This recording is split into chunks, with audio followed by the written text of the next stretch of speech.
sac. Oh, ça passe un peu. Ah, c'est une bonne chaise sur le Jura. Ah, tellement bien.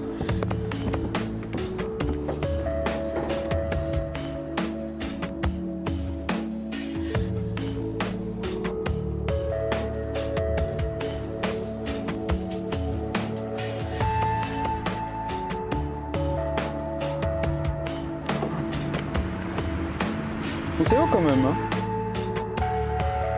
Ces vidéos font des millions de vues sur les réseaux sociaux. Pourtant, ils sont peu à se lancer dans l'exploration urbaine. Nos interviews nous ont montré que la plupart des urbexeurs ne s'attachent pas à cette facette, car leur but n'est pas de regarder, mais bien de vivre l'urbex. Pour mieux comprendre ce phénomène, nous sommes donc allés à la rencontre de Léonard et Antoine, tous deux urbexeurs mais pratiquant cette activité dans des domaines opposés. Le premier dans les hauteurs des villes, et le deuxième dans leur tréfonds. Je m'appelle Léonard, j'ai 21 ans, j'habite à Genève aussi depuis que je suis né. Je suis étudiant à l'université et je sais pas, j'aime bien le sport, j'aime bien la montagne, j'aime bien aller traîner dans des endroits comme ça. Principalement, c'est pas des choses qui sont vraiment, en tout cas pour ma part, qui sont préméditées, on va dire. C'est plutôt d'un coup, on est, je sais pas, en soirée, dehors, on voit un endroit où on se balade même la journée, on se dit ah, ce serait cool de revenir ici. Mais c'est jamais vraiment. C'est pas un but, c'est pas je me suis dit ah il faut que je fasse ça à tout prix et c'est juste je vois typiquement il y a un endroit j'ai envie d'y aller, il y a un endroit il y a quelque chose que j'ai envie de faire et donc je me dis bon bah pourquoi pas on y va et voilà.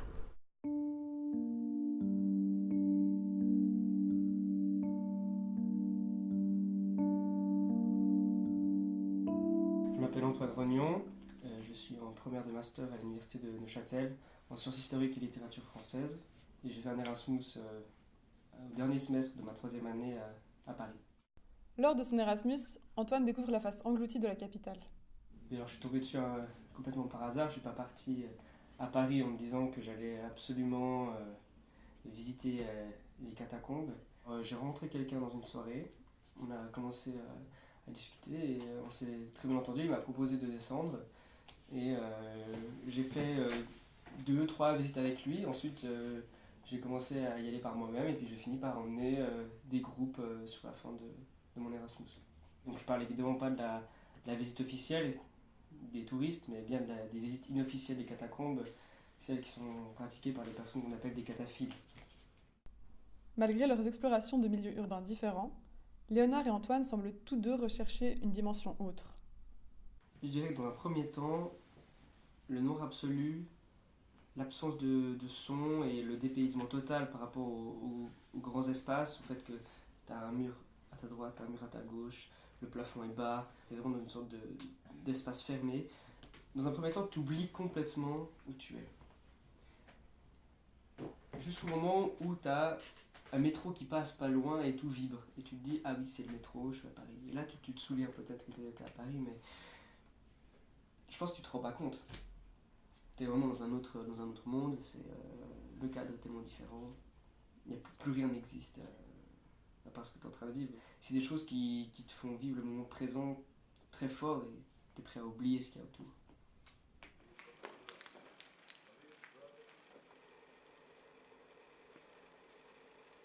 Moi, le côté architecture urbaine, elle m'intéresse, je pense, un peu moins qu'une vue d'ensemble, que simplement la hauteur elle peut t'apporter. Mais ça, c'est mon avis personnel. Je sais que pour beaucoup de gens, c'est même le contraire. Le côté s'élever, ça t'offre justement le point de vue. Et moi, le point de vue, c'est ce qui me parle le plus, en fait. Et c'est aussi pour ça, je pense, que je suis intéressé en grimpe et en montagne. Tu peux te balader, tu peux passer de toi en toi, et au final, tu te rends compte que souvent, c'est un peu comme une autre facette. T'as en bas et puis t'as en haut aussi. Et ça, j'ai trouvé vraiment hyper cool. Je pense que petit à petit, l'évolution naturelle justement de ça, au final, c'est simplement la montagne et c'est l'alpinisme parce que c'est justement le côté grimpe, le côté dangereux, le côté on se sent privilégié parce qu'il n'y a pas forcément tout le monde qui va. Il y a plusieurs raisons pour lesquelles on peut descendre dans les catacombes. Je veux dire, c'est pas parce que j'ai fait de l'histoire ou autre que tu te dis j'ai sûrement une autre lecture que d'autres personnes.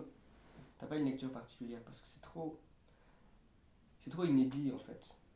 Pour donner un exemple, j'étais descendu avec un étudiant en médecine et au début, moi, je faisais une petite considération historique et lui faisait une petite considération en reconnaissant les ossements. Et ça, c'était seulement au début.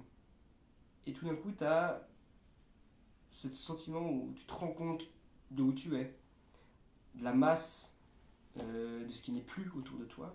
Et en fait, tu arrives à des considérations tout autres. Et j'ai eu beaucoup de discussions un peu existentielles sur est-ce qu'on se rend compte, la vie de toutes ces personnes. Et au final, on vient à parler de toute autre chose, de ce qu'on connaît, et à plutôt se concentrer sur ce qui nous échappe. L'exploration urbaine reste tout de même une activité illégale et peut parfois s'avérer dangereuse.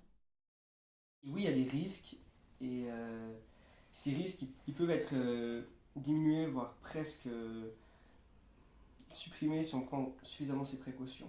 Si la lumière, c'est presque encore plus important que la carte, ou que la nourriture, ou que l'eau.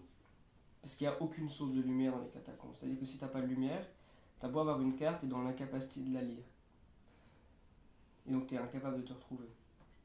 Ça a peut-être quelque chose de l'ordre du frisson, mais il faut savoir que c'est pas la grande illégalité, on risque pas grand chose, on risque une petite amende si on se fait attraper dans les catacombes, mais rien de plus. Quand tu dis il n'y a pas de préparation, c'est un peu spontané, il faut quand même pas être con non plus et puis regarder un peu où tu vas. Mais de manière générale, ouais, non, il n'y a pas de souci. Ça t'a fait quoi quand tu t'es fait courser par la police, justement? Je sais pas, rien, c'était juste une excitation en plus. Après, je suppose que peut-être qu'inconsciemment tu le cherches un peu quand tu fais ça, mais moi je préfère les fois où on est tranquille, on a le temps de discuter, de se poser en haut, et au final être interrompu justement par la police, c'est juste, enfin, surtout que tu te rends compte que voilà,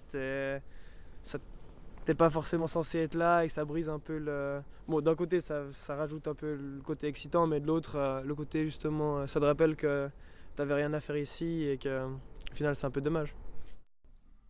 Afin de pouvoir comparer leurs expériences, nous leur avons ensuite demandé de nous raconter une de leurs explorations. En ville de Gèvres, tout ce qui est vieille ville et tout, j'y allais un peu moins, j'y allais la journée quoi. Et la nuit justement une fois, là c'était une fois où j'étais tout seul, il y avait justement des échafaudages sur un des bâtiments en vieille ville. Je me dis mais peut-être ça va me mener quelque part, et du coup je suis grimpé. Et en fait c'était hyper cool parce que c'était une sorte de ces énormes bâtiments avec une cour intérieure. Finalement j'ai pu monter jusqu'à tout en haut sur le toit, et en fait c'était gigantesque et tu voyais tous les toits depuis le haut. Et tu voyais aussi justement une énorme verrière un peu qui faisait un peu comme la pyramide du Louvre, et tu voyais tout l'escalier à l'intérieur en colimation. L'immeuble était énorme et c'était tellement grand et super beau, et c'était vraiment, je me serais jamais douté de ça, justement, de tout le côté cour intérieure, même l'architecture, l'échelle en fait des bâtiments, et ça j'ai trouvé hyper intéressant, hyper cool. J'étais hyper étonné, ça m'a puré.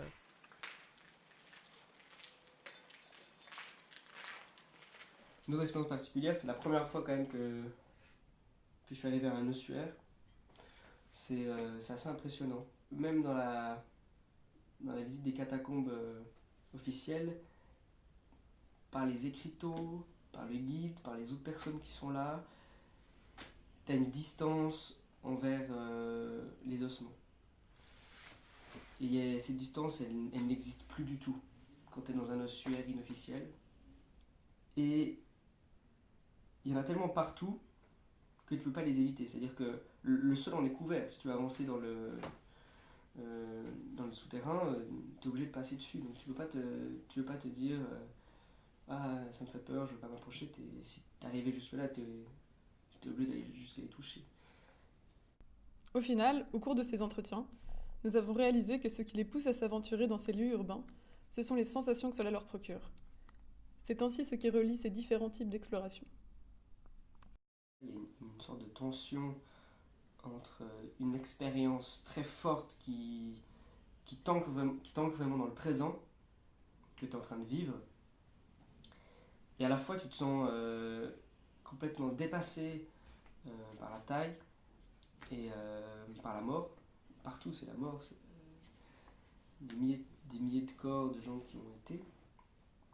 Et donc, ce qui est très loin du présent, tu vois. Et c'est une manière en fait de te faire relativiser ton présent. Et je pense que c'est là qu'il y a quelque chose d'intéressant.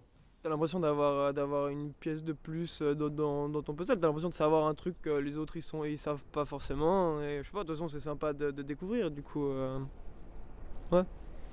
Ça t'offre un autre point de vue. Après, t'en fais ce que tu veux, hein, mais pour moi, à mon avis, c'est toujours bien d'avoir une autre manière de voir les choses. Puis aussi, justement, ça fait un peu le rappel à quand t'es gosse, t'as envie de grimper partout, et là, c'est un peu juste la continuité de ça, quoi.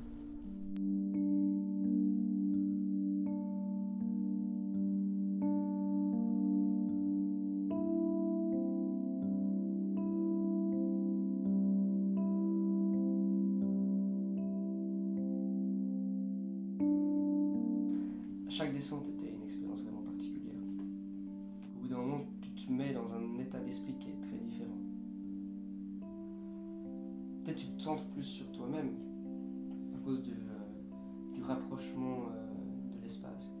Et souvent, quand tu ressors des catacombes, tu as l'impression que ton esprit tout d'un coup, puis tu prends toi-même plus d'espace. Et tu as les voitures qui passent, tu as les feux, tu as du bruit et tout, et tout d'un coup, ton esprit, il va un peu dans tous les sens. Et c'est à ce moment-là que tu te rends compte que quand tu étais dans les catacombes, dans